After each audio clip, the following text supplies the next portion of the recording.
Dodoma.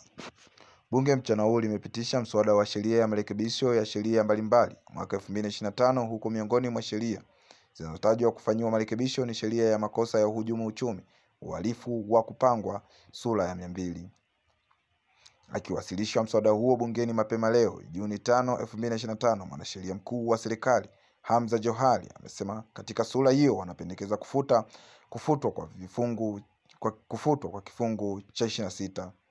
Marekebisho hayo yanakusudi kuwezesha mashtaka chini ya sheria hii kufunguliwa bila kuhitaji ridhaa ya mkurugenzi wa mashtaka. Takwa la ridhaa ya mkurugenzi wa mashtaka kabla ya kufunguliwa kwa shtaka chini ya sheria hii liliwekwa miaka ya nyuma, ambapo sehemu kubwa ya mashtaka yalikuwa yanaendeshwa na askari polisi, kwa kuwa ofisi ya taifa ya mashtaka haikuwa inaenea katika mikoa na wilaya zote nchini.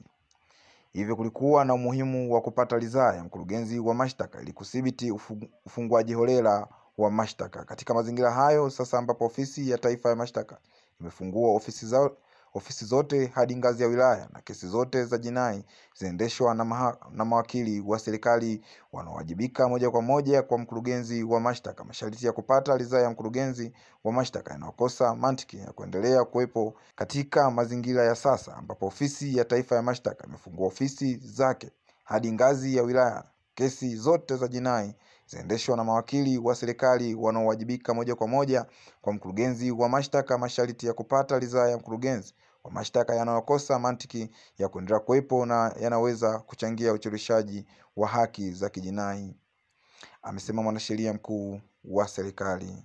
Nikiripoti kutoka jijini Dodoma, Mikaeli Mwakasege, Kamkono TV.